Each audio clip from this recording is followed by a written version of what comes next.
So welcome to the Affinity Talks Gospel Podcast. My name is Lizzie Harewood and I'm here as usual with Graham. Hello, Graham. Hello. And we're here today with James Mildred from Care, who I think we've had on before at least once. Is that correct? Maybe twice. Yeah, once, twice. It's one of those.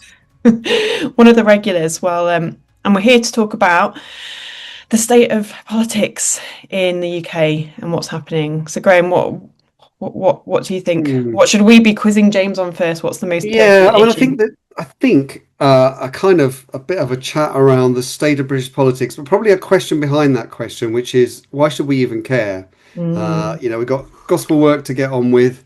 It'll be interesting because I think all three of us are quite interested in politics, so we'll have a fun discussion, whatever happens. But why should anyone else kind of listening in think, I'm going to devote a little bit of time to talking about this because it kind of matters. So I think that would be a great place to start, James, as to kind of why does it even matter what the state of British politics is? Yeah, I mean, I think it's very easy for Christians to assume that we get on with our daily lives, we get on with our jobs, we get on with our church work, and we are to varying degrees impacted by what's going on in national politics or local politics. But, apart from a sort of glancing look every now and again, or it coming up in a conversation, it generally at church lunches and when you're doing hospitality, it's not really something to bring up. And politics then becomes just the sole interest of the nerds like the three of us here who have an interest and who care and, who get into the kind of the drama of it all. And I think two things in response to that. The first is I think that assumption fails to remember what politics at its most basic is really about. So the definition of politics that I found most helpful is very simple. It's the idea of people coming together to make decisions for how we're going to order and structure our common life. So we all share things all the time, don't we? Like we all share public transport, we all share the same streets, the same parks, and there are rules that govern how we are to use those things. And it's really interesting because, of course, at the moment in this country, there's a perception that the rules are not being enforced and are not being consistently applied. And so I do wonder whether more and more Christians will start getting engaged in politics because they think, actually, hold on, this is a problem.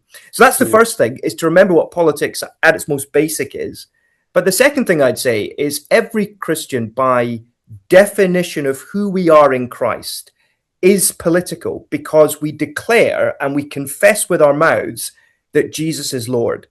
And that's not just a political slogan. That is a radical reorientating of the list of priorities in our life. Everything in our life, our family, our jobs, our homes, everything is subordinate to the Lordship of Christ. We want to bring every part of our life into line with Christ's word and Christ's teaching. And when Paul wrote Romans and included that wonderful confession, he was, of course, writing it in a context of the Roman Empire where Caesar was Lord. So this was a very revolutionary cry from the Christians. No, we will respect Caesar. We will honor Caesar as the emperor, as the ruler, but our highest allegiance is to Jesus Christ. And so if you're a Christian by virtue of being in Christ, then you are doing politics when you seek to bring your life under the rule of the Lord Jesus. And so I think for those two reasons, actually, we should care about politics because of what it is, because we are political. And then the third thing I would add is that we are called, I believe, to care for the nation where God has placed us. So I think you can draw that from passages like Jeremiah 29:7, where God writes to his old covenant people in captivity in Babylon in a staggering letter that he sends to the captives through his prophet. He says, it doesn't say isolate yourselves, stay away, retreat. He says, pray for the prosperity of Babylon, because in that prosperity is your prosperity. And then if you go to the New Testament and that amazing description of Christians as salt and light, Jesus in the Sermon on the Mount, Mathew 5, verses 13 to 16, again, you're back at the point of, by virtue of who we are supposed to have an impact, not just in our churches and in the streets around our churches, but we don't need to limit the metaphor that Jesus gives us. We're to have an impact in the world, in society. And given that politics touches every facet of our lives, you can just see the connection straight away that we're to have an impact there, because actually that's who we are. We are impactful people just because we're in Christ. Just to test that a little bit, I think you kind of answered it, but what about those people who would say, my kingdom is not of this world, or would say Jesus said, my kingdom is not of this world? That's right. Of course, Jesus says that, but the kingdom's broken into this world. You know, the age to come has already dawned in the resurrection of Christ. So the kingdom comes from another place, but it is here and it is being expanded. I mean, it's that wonderful little vision in Daniel of the stone not cut by human hands. It becomes a mountain that fills the earth. And the culmination of the kingdom is still waiting the day when Christ returns. But in the meantime, we're in the age of kingdom expansion.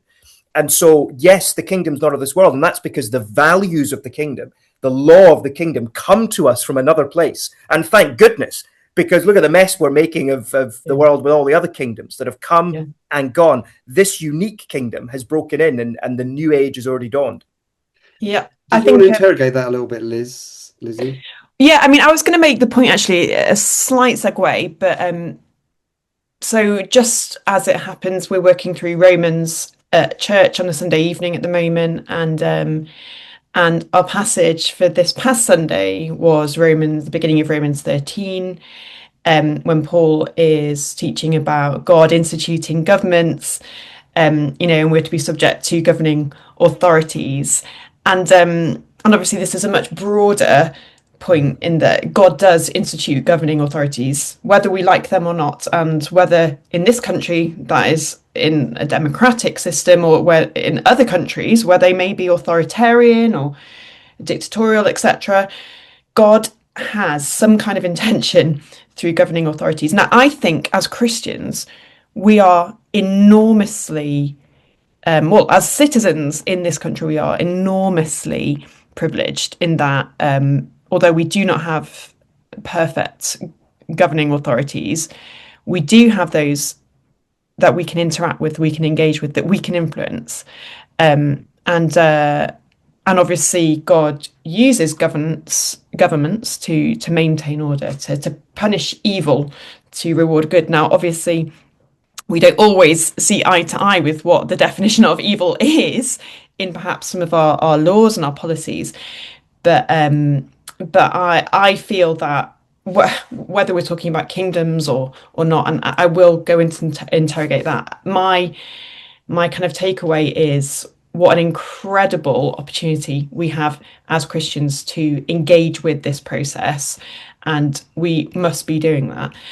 But I think it's interesting, as you rightly point out, a lot of Christians kind of do tend to veer away under that premise of God's kingdom is not one that is political, and that we should be very wary about engaging in party politics, but should be seeking to engage in increasing Christ's kingdom on earth, which of course I do agree with. But I guess, what would you say about, one of the things I think I'm interested in understanding is how churches at the moment, or how they have in the past, have encouraged Christians to engage in politics in their lives and in the life of the church, and what does that look like? I mean, I think if you go back throughout history, it seems to me that more often than not, God has used particular individuals from different churches rather than, say, an entire denomination. That's not completely the case. So think of the Free Church of Scotland, for example. They used to run lots and lots of schools and be very directly involved in education and in measures to alleviate poverty and that kind of thing. But thinking of England, for example, you could think of William Wilberforce, you could think of Lord Shaftesbury, you could think of Hannah More, the Clapham sect. These were incredible individuals who God gave a real heart and passion for a particular area of social reform. So it could be that there's individuals in our churches who just need to be prayed for and encouraged and equipped and taught well and discipled well, so that when they go out into the public square, they can represent King Jesus faithfully, and God can bless their gifts and maybe use them as instruments of social reform, social impact, that kind of thing. I think for me, for an entire congregation, the single biggest thing we can do for politics is two things. One is to pray, because that's following 1 Timothy 2, that Paul wants churches to be praying for those in authority. So how we model that, how we do that, building that into our regular rhythm of meeting together on a Sunday, praying specifically about issues as they come up. And there needs to be some discernment and some wisdom from the elders in particular around which issues should be prayed about publicly and which should be, for example, raised in maybe a small group setting or a prayer meeting setting. I think there's gospel freedom to make those decisions. Churches will come to different views on that. But I think that's one of the main things that churches must do. I mean, it's not even an option. It's not even a kind of nice to, if you remember in the pastoral prayer, throw in a quick prayer about the cabinet. No, this is a part of our holy calling as God's people, to pray for people who don't pray for themselves. So I think that's the first thing. I think the second thing is, I do think churches have a responsibility to teach and to do political theology. So to try to help people understand, this is what a Christian worldview says about these different issues. This is what it means to go into the public square. This is particularly important now. I mean, it's always been the case that we should be doing this, and probably in different seasons of life, the church has done it better than in other seasons. And far be it from me to make overly generalized comments about whether it's done that well or not. But the whole debate that's definitely creeping into churches here in the UK, but started in America, around Christian nationalism, one way to look at that debate is that it is a debate around how we do political theology, as much as it is around what are we trying to achieve with political theology. And for me, the how is just as important. You know, I've seen articles in recent times criticizing and engaging with Tim Keller and saying that his third wayism of trying to diagonalize everything and say, well, on the one hand, there's some good in socialism, but on the other hand, there's some bad things. And on the one hand, there's some good in conservatism. On the other hand, there's some bad things.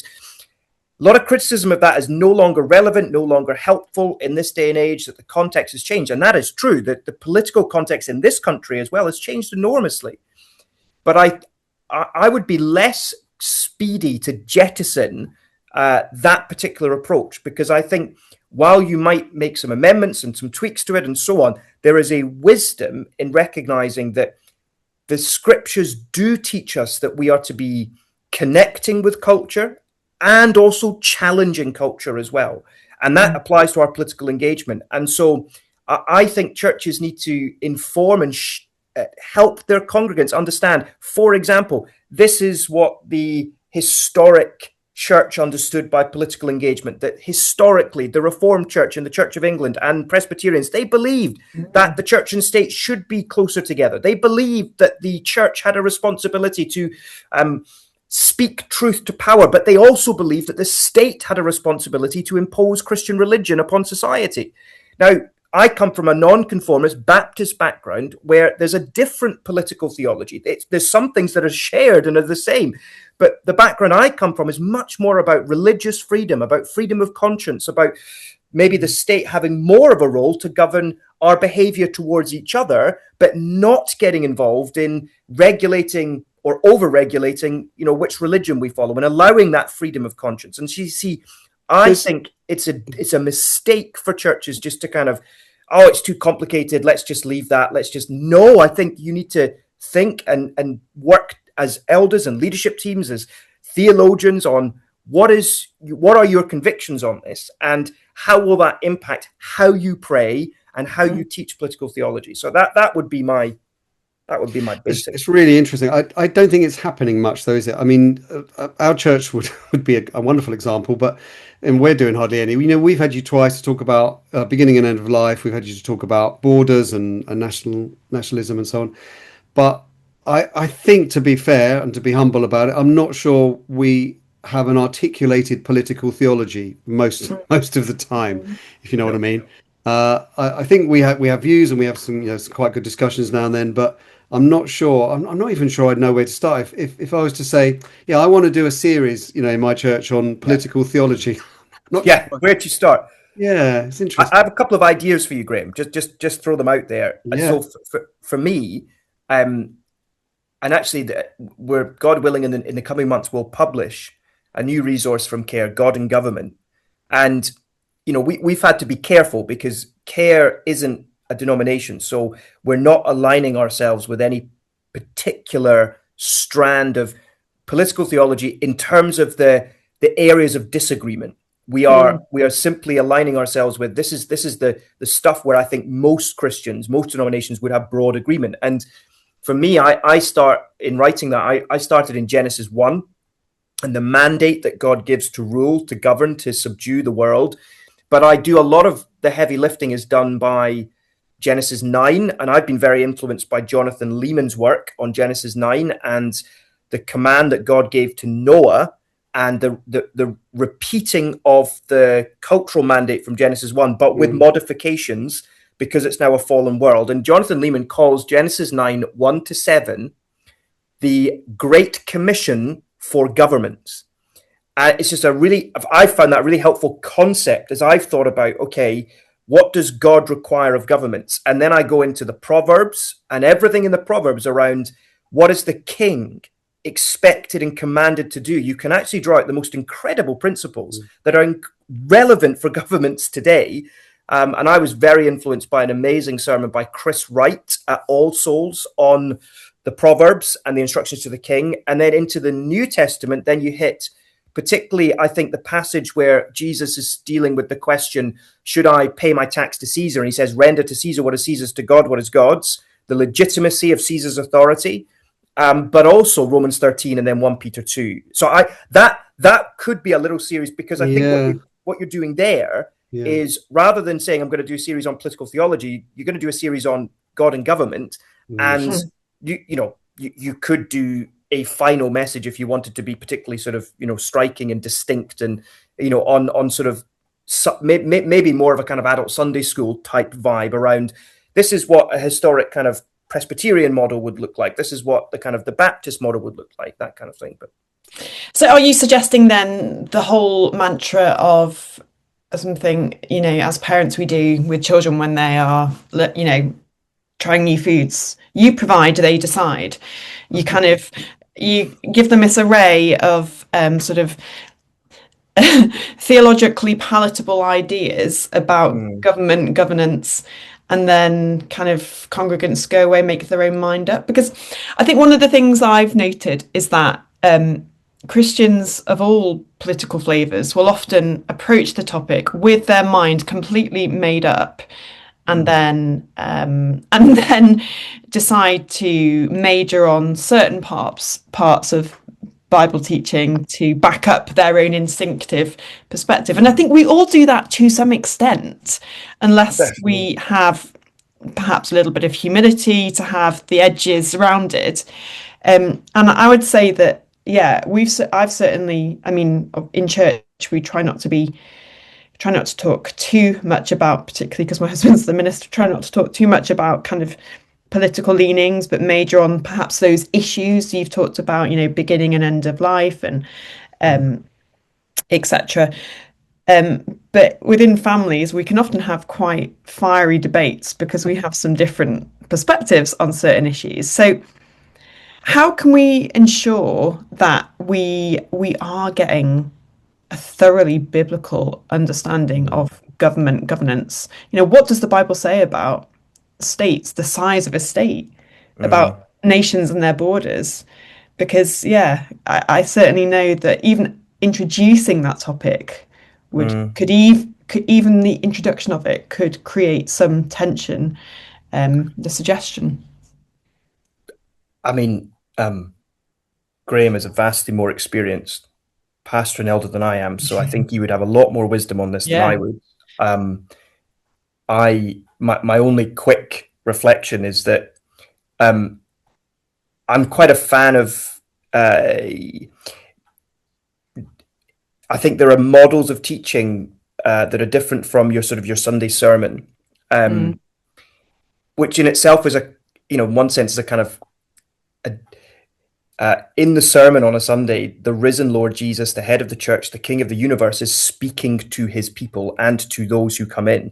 So it is, in one sense, an incredible kind of political act all by itself. But I think we have found at TRC, Trinity Road Chapel, Wandsworth, we have found that doing things like theology for all sessions, which is on a Sunday afternoon, where it's seminar style, discussion on tables, listening to feedback, or a hot topic, for example, which many other churches do similar things. I think there's value in doing it in that format, because that allows for people to talk. I mean, and to debate and to discuss. And of course, you can introduce it by just reminding people about the importance of gentleness, of listening well. And I was struck by a conversation not that long ago. Someone had been on a table at lunch and was very upset because the views being expressed were very political and very strong, and they really, really disagreed. And I felt sorry for this person, because it must have been really difficult. At the same time, I was sort of like,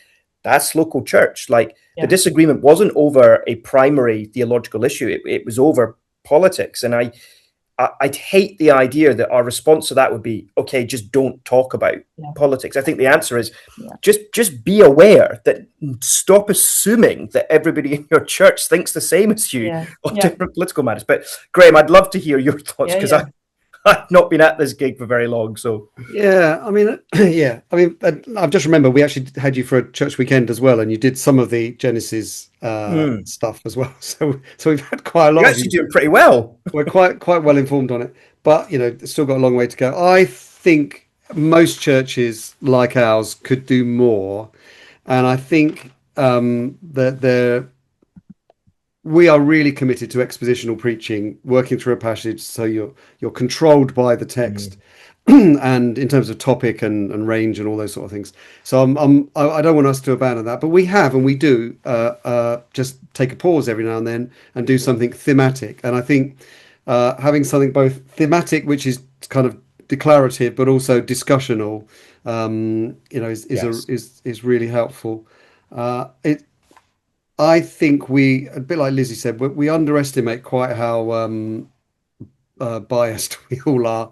In the set, I mean, my son came up for there were some baptisms last weekend, and so my son was up from Exmouth, and he said something like, but I'm quite worried about the rise of populism, and I said, what's intrinsically wrong with populism? And we had a really good discussion about it, but I think all of us are kind of influenced by either people who say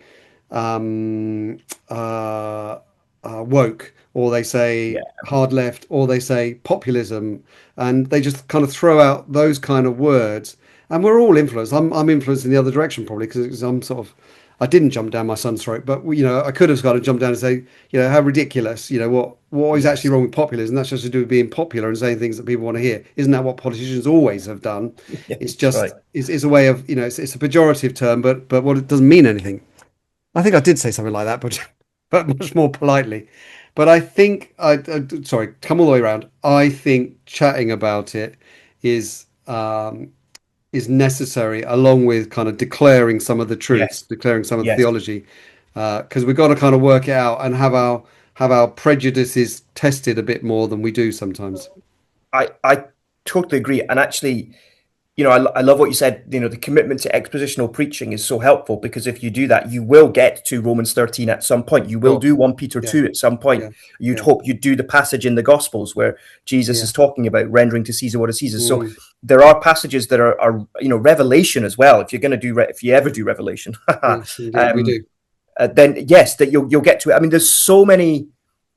I think if you're doing expositional preaching, you will declare those wonderful things that actually most evangelical Christians can agree with when it comes to political theology. And then in the other formats, you can get into the nitty-gritty of where there might be some differences. And let's be honest, I was thinking about this the other day. I was thinking, well, how many and I don't know the answer. This is maybe really unfair of me to say this, but how many card-carrying ministers who are signed up to something like the Westminster Confession of Faith with its particular slant on the role of the state when it comes to the upholding and supporting of Christian religion. How many of them actually are doing political theology, not just by declaring on Sunday services, but by going beyond that in terms of advocating for the state to uphold Christianity? How many of them are making that case out there? And I scan for these things most days, and I don't see them out there making that case. So it's possible that, at the moment it's a little bit more theoretical than practical. But again, not to derail the discussion, I do think, for me, the rise of Christian nationalism is going to push us into having to talk about these things. And we can't just ignore them any longer, or say, oh, no, that's secondary.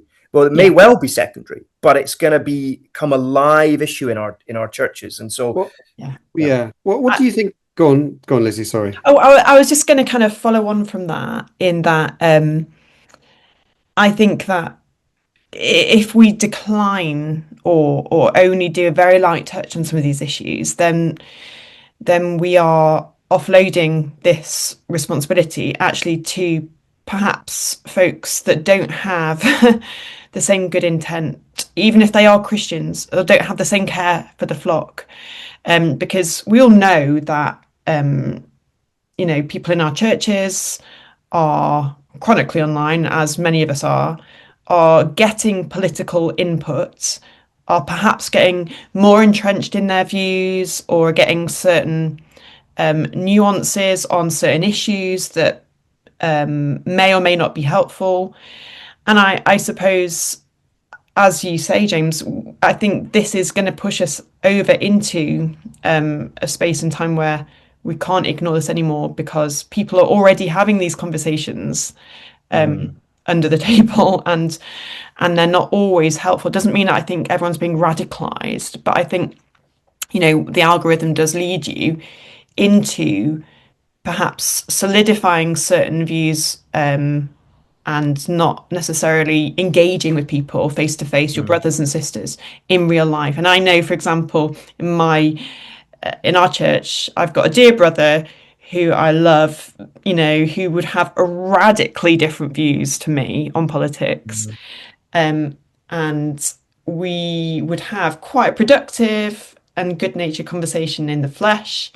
But I certainly know that we'd probably go down different avenues online that would cause us to bear, some really malintent sometimes towards their perspective on things. And I don't think that's healthy at all. At all. What do you think, James, is the state of British politics at the moment? We've really done the question about Christian engagement, but just kind of reeling back, as we record this, Keir Starmer is still in office. He may not be by the time this goes out, who knows? But in general, rising a little bit above what's going to happen in the next few days or weeks, it feels to me like it's more polarized, and the commitment to the kind of rule of law and the political process is much more fractured than it's been in most of my lifetime. I know older people always say, it's not like it used to be, but and it certainly wasn't great when I was growing up. But I don't know, it feels like that kind of consensus and that commitment to sort of one culture is not really there. Is that fair? Yeah, I think that's fair. I mean, there's any number of ways to answer this question, but I think you start, for example, with the instability at the very top, and the fact that since 2016, when David Cameron resigned because of the Brexit referendum not going the way he was campaigning for, we have cycled through so many prime ministers, and we appear to be about to go through another leadership transition. I mean, I think I've always taken the view with Keir Starmer that he'll hold on much longer than people realise, because the Labour Party is not very good at deposing leaders, and also the rules make it harder to depose leaders than the Conservative Party. But also, this is someone who doesn't and isn't, I don't think, that able to read the political situation.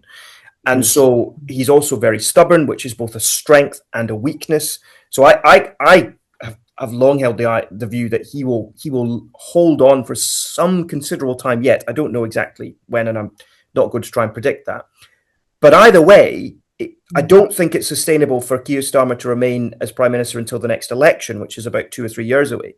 So whenever it happens, we'll then be in another leadership transition before the election. And I think the role of Prime Minister has become so at the mercy of backbenchers whose power has dramatically increased. Again, go back to post-Brexit and the logjam in Parliament, the ability of backbenchers to coordinate and to stymie their own governing party rather than it kind of falling along the traditional lines of MPs generally vote with the government and the opposition do the opposing. It's much more febrile. And I think also the recent local elections clearly demonstrate that the two-party system that, has been the dominant model since World War II is just no longer anywhere near as strong or robust as it used to be. That the rise of reform for those who are more centre-right, the rise of the Greens for those who are on the left, Liberal Democrats doing pretty well. They always seem to remain just about enough of a presence at the local election. So I all of this is coupled then with the hashtag Broken Britain narrative, the idea that nothing works, and even the basics of your doctor's surgery, managing to get an appointment and then linking up with your pharmacy so you can collect your medicine in time, and that being a smooth and easy process, even that just doesn't seem to work very well. And then you get into public transport and you get into all manner of kind of other things. Think about Birmingham and the bin strikes, and there's just that sense, isn't there, that things are just not working. And where I think it's heading is fascinating, because there will be no immediate answer, I don't think, in the next general election, because what Reform have to do to get a majority in Westminster from 5 or 6 MPs, whatever they're on, to go from that to 326 would be an election feat of astronomical proportions. And so if they don't manage that, what are we talking? Coalition? Some kind of supply and provide deal like the Tories had with the DUP? And so weirdly, we've got an electoral system that's based around having a strong governing party and a strong opposition, but we're moving more towards, in voting patterns, more of a kind of European model where everything's more split. And I don't know, maybe that's a good thing. Maybe we'll get better government out of it, but time will tell. Do you think that we really do have worse political leaders than we used to? Because it seems to be a very modern phenomenon, as you said, since David Cameron. We've sped through political leaders, prime ministers. Do you think there's something else in the mix? Because I suspect there's something within the zeitgeist that we are very intolerant of political leaders that have any sense of illegitimacy, or perhaps they say one thing and they do another. The hypocrites, and I don't necessarily think that is worse now than it was, say, in the 70s and 80s. When we had much more stable, whether we liked the politics at the time or not, but obviously we did have much more stable government. I think there was more, just being a little bit older, I think there was more, there was the same disenchantment, and there was the same, my parents were always saying, you can't trust politicians, they're always lying, they don't answer the questions. So nothing has changed in that sense. But I think society as a whole generally thought keeping the law was a good idea. And protests were quite limited and focused. There was the miners' strike when I was growing up and various other things, but I don't know, it didn't feel like it was a constant kind of rebellion against government going on, which it feels a bit more like now. But I think more than that, because society as a whole is a bit more individualistic, I think politicians are reflecting that in that there isn't that sort of party allegiance anymore. So although when I was growing up, you kind of, I didn't particularly like Margaret Thatcher, although kind of looking back, she's better than I thought she was. But I was just going into adulthood, I think, the time she came to power, or I can't remember. Anyway, whatever it was, she basically, until she collapsed, she wouldn't have to worry about sort of votes in the same way, and there would be an assumption, as James said, that her party would vote for her. So it was an exceptional and an exciting thing if they wouldn't, And obviously, when her downfall came about, there was a rebellion eventually. But she'd endured, 10 years of basically people voting in her party, just an assumption that they always would vote on all the big issues. They would vote for her, and I don't think you have that assumption anymore. And I can't work it out other than perhaps just as a society we're not so collegiate as we used to be. We're not so into community as we used to be. So the politicians are just kind of individuals. So although they belong to a party, their heart is not totally committed, where they wouldn't dream of voting against. Sorry, that's a bit of a long ramble. James may have better. Not at all. Not at all. I know. I completely agree. I mean, I think the rise of expressive individualism, which obviously touches on MPs as well as it touches on all of us. I think that means that we are less tolerant. If the state isn't doing what we think the state should be doing, and it isn't doing things the way that we want them to be done, our reaction really is basically to throw the toys out the pram. I think also there is a much deeper and greater dependency on the state now than at any other point, and I think therefore we're consumers, aren't we? So therefore, you see this in particular in London. I think when people come looking for a church, the consumerist mindset is absolutely dominant. People come looking for what they can get rather than what they can give. And I think that just reflects basically, sadly, wider society. It's all about me, my castle, my life, what I need, what I want. I also think there's a spiritual aspect in all of this as well. I mean, I think having political stability and strong and good leadership, particularly when there are major international crises going on, is a blessing and a gift from God. The absence of that in the last decade is, I believe, an act of God's judgment. Now, some people get very nervous about that kind of language. I've never understood why. I mean, Romans 1:18, the wrath of God is presently revealed. And it's revealed in particular in the giving up of people and the removing of some of the restrictions over sin. And so I think the chaos that we're seeing is a judgment. And that's why I often encourage churches, and in my own church will often pray, Lord, grant us leaders of your grace and not the ones that we deserve.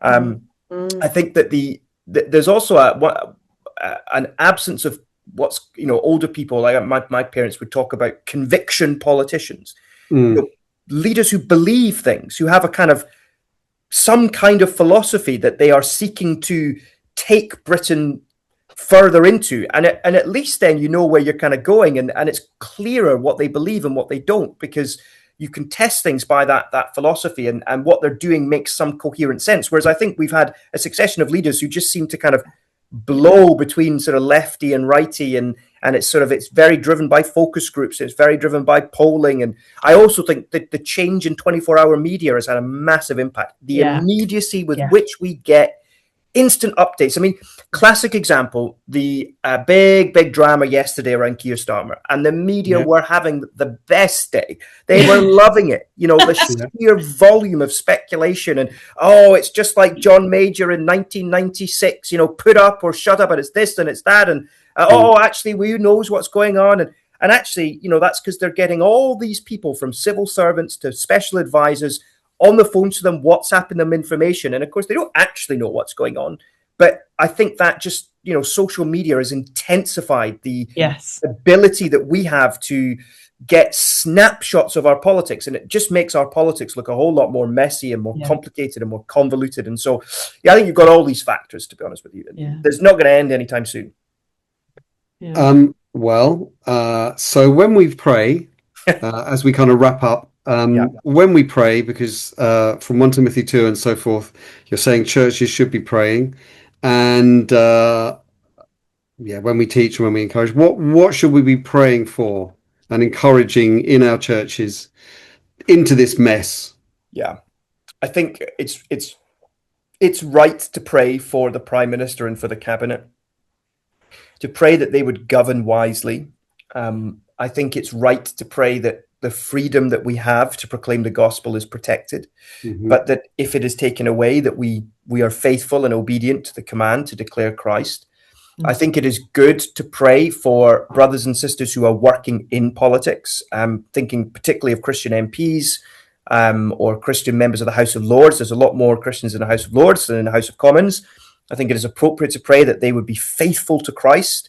I actually think even more broadly than that the Lord would be kind to our own elected MP in our own area, because the demands of the job are absolutely enormous. Now, some people like to focus on, well, it's a privilege and they get paid a lot of money and blah, blah, blah. And that is true. Like I'm not denying that, but I've seen firsthand the toll that being a public servant, being an MP can have on family life, for example. So I think praying for God's protection over your local MP is another really good thing to do. And, ultimately, and this is what I keep coming back to, for all the work I do with CARE, my conviction is that the work of the local church is of just a different magnitude and order altogether, because it's the church that is the center of God's operations on earth, and it is the church that is the manifold wisdom of God on display. So I think as part of praying for rulers, I think praying for gospel growth,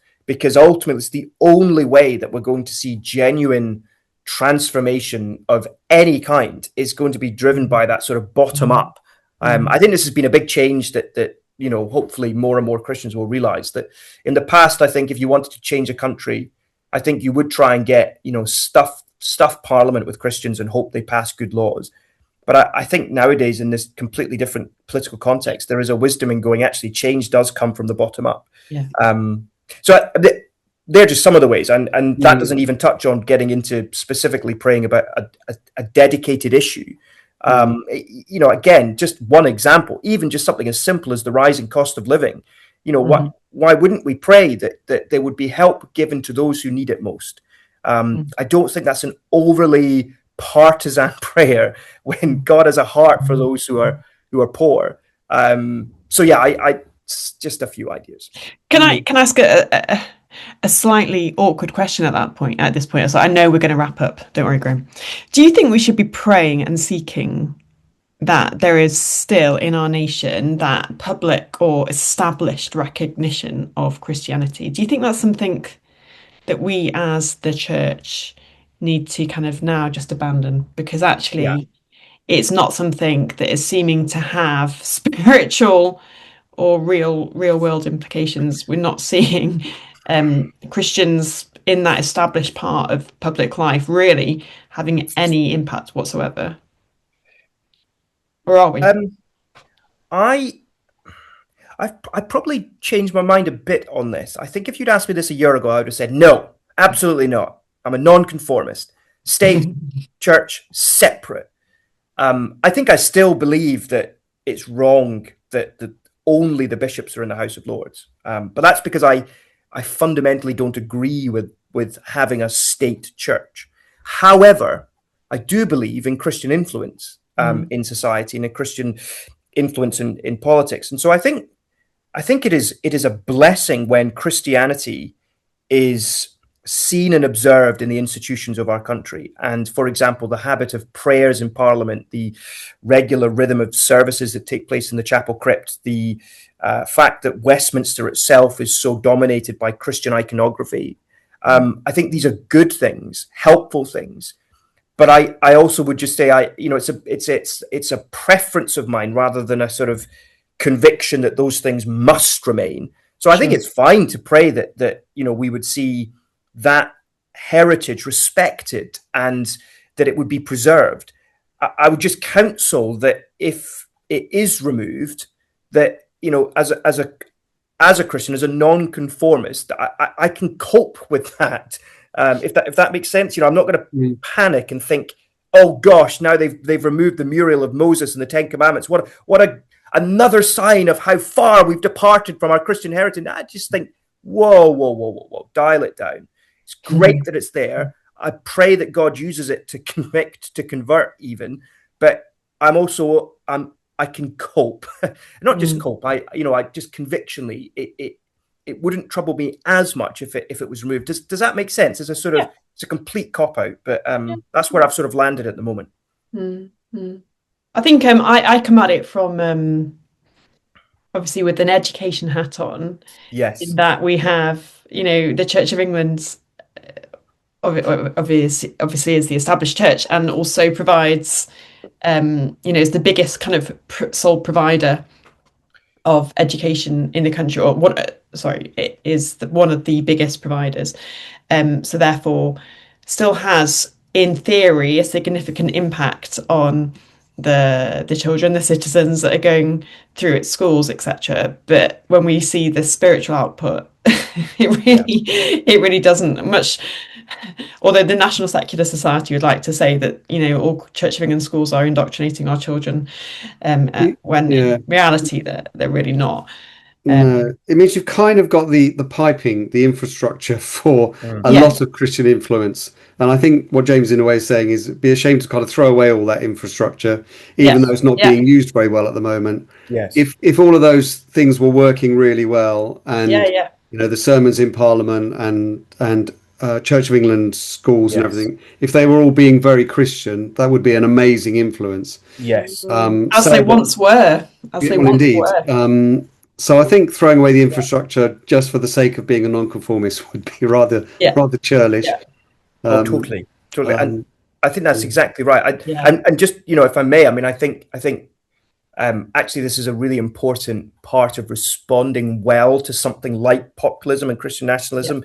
It is the old connect and challenge again. It's what Paul does in 1 Corinthians 1, where he says, God is, the cross is the wisdom of God for the Greeks and the power of God for the Jews. And that idea of he understands how those cultures think, and he connects the cross in slightly different ways. And I think it's the same with Christian nationalism. I think there's so much about Christian nationalism and that brand of political theology that I can connect with. I really can. And so I want to just be wise about how I talk about that without throwing everything out and saying, this is awful, and, it's toxic. And, well, it's way more nuanced and complicated than that. Brilliant. You can find more about care.org.uk. And thank you very much, James. Really appreciate having you on. Thank you. Thank you.